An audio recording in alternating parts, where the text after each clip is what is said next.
ಶಿವಕುಮಾರ್ ಅವರು ಚಾಮುಂಡಿ ಬೆಟ್ಟ ಕೇವಲ ಹಿಂದೂಗಳ ಆಸ್ತಿ ಅಲ್ಲ ಅನ್ನುವ ಮಾತನ್ನ ಹೇಳಿದ್ದಾರೆ. ಡಿ ಕೆ ಶಿವಕುಮಾರ್ ಅವರಿಗೆ ನಾನು ಆಗ್ರಹ ಮಾಡ್ತೇನೆ, ತಮ್ಮ ಹೇಳಿಕೆಯನ್ನ ತತ್ಕ್ಷಣ ಹಿಂಪಡಿಬೇಕು. ನೀವು ಯಾರನ್ನೋ ಖುಷಿ ಪಡಿಸೋದಕ್ಕೆ, ಗಾಂಧಿ ಕುಟುಂಬದವ್ರನ್ನ ಖುಷಿ ಪಡಿಸೋದಕ್ಕೆ ಈ ರೀತಿ ಹಿಂದೂಗಳಿಗೆ ಅಪಮಾನ ಮಾಡುವಂಥದ್ದು ಹಿಂದೂ ಸಮಾಜ ಒಪ್ಪೋದಕ್ಕೆ ಸಾಧ್ಯ ಇಲ್ಲ. ಇದು ನಮಗೂ ಕೂಡ ಗೊತ್ತಿದೆ. ದಸರಾ ಉತ್ಸವ ಇರ್ಬೋದು, ಚಾಮುಂಡಿ ಬೆಟ್ಟ ಇರ್ಬೋದು, ಎಲ್ಲ ಧರ್ಮೀಯರು ಕೂಡ ಭೇಟಿಯನ್ನು ಕೊಡ್ತಾರೆ. ಆದರೆ ಇದು ಹಿಂದೂಗಳಿಗೆ ಸಂಬಂಧಪಟ್ಟಿದ್ದಲ್ಲ ಅಂತ ಈ ರೀತಿ ಹೇಳಿಕೆಗಳು ಇವತ್ತು ಹಿಂದೂಗಳಿಗೆ ಅಪಮಾನ ಮಾಡ್ತಕ್ಕಂಥ ನಿಟ್ಟಲ್ಲಿ ಹೇಳಿಕೆಯನ್ನು ಕೊಟ್ಟಿದ್ದಾರೆ. ಅದು ಅಕ್ಷಮ್ಯ ಅಪರಾಧ. ಬಹುಶಃ ನನಗನ್ನಿಸ್ತದೆ ಅಥವಾ ಡಿ ಕೆ ಶಿವಕುಮಾರ್ ಅವರು ಇನ್ನು ಮುಖ್ಯಮಂತ್ರಿ ಆಗಬೇಕು ಅನ್ನುವ ಕನಸನ್ನು ಕಾಣ್ತಾ ಇದ್ದಾರೆ. ಆ ಕನಸು ನನಸಾಗಬೇಕು ಅಂತೇಳಿ ಇವತ್ತು ಗಾಂಧಿ ಕುಟುಂಬದವರಿಗೆ ಖುಷಿ ಪಡಿಸೋದಕ್ಕೆ ಈ ರೀತಿ ಹೇಳಿಕೆಗಳನ್ನು ನೀಡ್ತಾ ಇದ್ದಾರೆ. ಇದೇ ಡಿ ಕೆ ಶಿವಕುಮಾರ್ ಅವರು ರಾಮನಗರದಲ್ಲಿ ಯೇಸು ಕ್ರಿಸ್ತನ 115 ಅಡಿ ಅಲ್ಲಿ ಯೇಸು ಕ್ರಿಸ್ತನ ಒಂದು ಪ್ರತಿಮೆಯನ್ನು ಕೂಡ ಸ್ಥಾಪನೆ ಮಾಡೋದಕ್ಕೆ ಮುಂದಾದರು. ಯಾಕೆ? ಗಾಂಧಿ ಕುಟುಂಬ ಖುಷಿ ಪಡಿಸ್ಬೇಕು ಅಂದರೆ ಹೇಗಾದರೂ ಮಾಡಿ ಅವರನ್ನು ಖುಷಿ ಪಡಿಸಿದ್ರು ಮುಖ್ಯಮಂತ್ರಿ ಗದ್ದಿಗೆಯನ್ನು ಏರಿ ಕುತ್ಕೋಬೇಕು.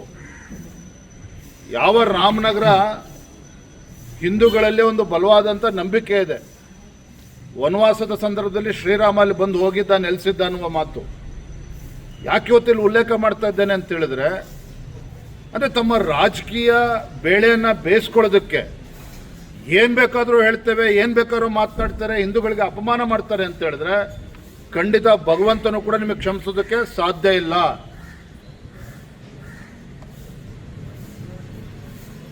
ನೋಡಿ, ಕಾಂಗ್ರೆಸ್ ಎಂಥ ಪರಿಸ್ಥಿತಿ ಬಂದ್ಬಿಟ್ಟಿದೆ ಡಿ ಕೆ ಶಿವಕುಮಾರ್ ಅವ್ರದ್ದು ಅಂತ ಹೇಳಿದ್ರೆ, ಸದನದಲ್ಲಿ ನಮಸ್ತೆ ಸದಾ ವತ್ಸಲ ಹೇಳಿದ್ರು. ಆದರೆ ತತ್ಕ್ಷಣ ದೆಹಲಿ ಹೈಕಮಾಂಡ್ನಿಂದ ಒತ್ತಡ ಬಂದ ಮೇಲೆ ಕ್ಷಮಾಪಣೆ ಕೇಳಂತ ಕೆಲಸವನ್ನು ಕೂಡ ಮಾಡಿದ್ರು.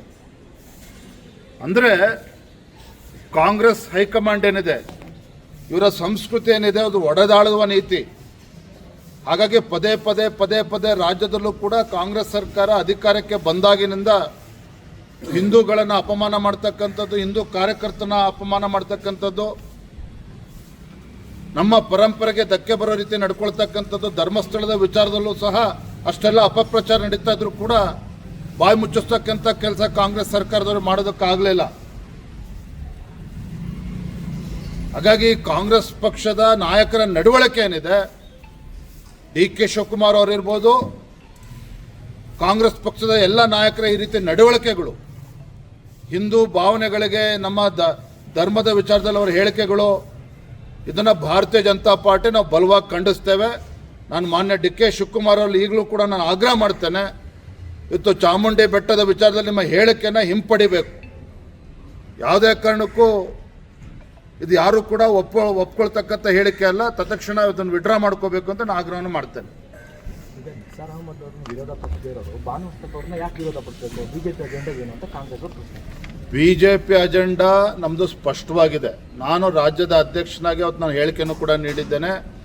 ಬಾನು ಮುಸ್ತಾಕ್ ಅವರು ಇವತ್ತು ಅಂತಾರಾಷ್ಟ್ರೀಯ ಒಂದು ಪ್ರಶಸ್ತಿನ ಪಡೆದುಕೊಂಡಿದ್ದಾರೆ, ಬುಕರ್ ಪ್ರಶಸ್ತಿನ ಪಡೆದುಕೊಂಡಿದ್ದಾರೆ. ಅದು ಇಲ್ಲಿ ನನ್ನ ಪ್ರಶ್ನೆ, ರಾಜ್ಯದ ಮುಖ್ಯಮಂತ್ರಿಗಳಿಗೆ ಅಥವಾ ಕಾಂಗ್ರೆಸ್ ಸರ್ಕಾರಕ್ಕೆ ಬಾನು ಮುಸ್ತಾಕ್ ಅವ್ರನ್ನ ದಸರಾ ಉದ್ಘಾಟನೆ ಕರಿಬೇಕು ಅಂತ ಅನ್ನಿಸ್ತದೆ. ಆದರೆ ಬಾನು ಮುಸ್ತಾಕ್ ಅವ್ರ ಜೊತೆಯಲ್ಲಿ ದೀಪಾ ಬಾಸ್ತೆ ಅವರು ಕೂಡ ಪ್ರಶಸ್ತಿ ಸಿಕ್ಕಿರ್ತಕ್ಕಂಥದ್ದು. ಅವ್ರನ್ನ ಯಾಕೆ ನೀವು ಮುಖ್ಯಮಂತ್ರಿಗಳು ಕರಿಬೇಕು ಅಂತ ಅನ್ನಿಸ್ಲಿಲ್ಲ? ನಿಮ್ಮ ಅಜೆಂಡಾ ಏನಾಗಾರೆ, ಕಾಂಗ್ರೆಸ್ ಸರ್ಕಾರ ಅಜೆಂಡಾ ಏನು ಇವತ್ತು? ಹಾಗಾಗಿ ಇವತ್ತು ನಿಸಾರ್ ಅಹಮದ್ ಅವರು ಕೂಡ ಅದನ್ನು ದಸರಾನ ಉದ್ಘಾಟನೆ ಮಾಡಿದ್ರು, ಅದು ಬೇರೆ ಪ್ರಶ್ನೆ. ಇವತ್ತು ಬಾನು ಮುಸ್ತಾಕ್ ಅವರು ನಮ್ಮ ಸಂಸ್ಕೃತಿ, ನಮ್ಮ ಪರಂಪರೆ, ಎಲ್ಲ ಆಚಾರ ವಿಚಾರಗಳನ್ನು ಒಪ್ಕೊಂಡು ಮುಂದೆ ಬರ್ತಾ ಇದ್ದಾರೆ ಅಂದರೆ ಅದನ್ನು ನಾವು ಒಪ್ಕೊಳ್ತೇವೆ ಅನ್ನೋ ಮಾತನ್ನು ಕೂಡ ನಾನು ಹೇಳಿದ್ದೇನೆ. ಇವತ್ತು ಕೂಡ even today I stand by my statement. ಆದರೆ ಇವತ್ತು ದಸರಾ ಅಂತಕ್ಕಂಥದ್ದು ಕೇವಲ ಒಂದು ಯಾವುದೋ ಒಂದು ಸಾಂಸ್ಕೃತಿಕ ಕಾರ್ಯಕ್ರಮ ಅಲ್ಲ. ಇದು ನಮ್ಮ ಹಿಂದೂ ಸಂಸ್ಕೃತಿ, ಹಿಂದೂ ಪರಂಪರೆ, ಕಳೆದ ಹಲವಾರು ದಶಕಗಳಿಂದ ರಾಜರು ಮಹಾರಾಜರ ಕಾಲದಿಂದನೂ ಕೂಡ ಇದು ಈ ಪದ್ಧತಿ ಬಂದಿರತಕ್ಕಂಥದ್ದು. ಹಾಗಾಗಿ ಯಾರೇ ಉದ್ಘಾಟನೆ ಮಾಡಿದ್ರೂ ಸಹ ನಮ್ಮ ಭಾವನೆಗಳಿಗೆ, ಹಿಂದೂಗಳ ಭಾವನೆಗೆ ಧಕ್ಕೆ ಬರಬಾರ್ದು. ಇದು ನಮ್ಮೆಲ್ಲರ ಉದ್ದೇಶ. ಸತ್ಯ ಹೇಳಿದ್ರೆ ಸಹಿಸಲ್ಲ ಅಂತ ತಪ್ಪು ಕಂಡಿಡಿದ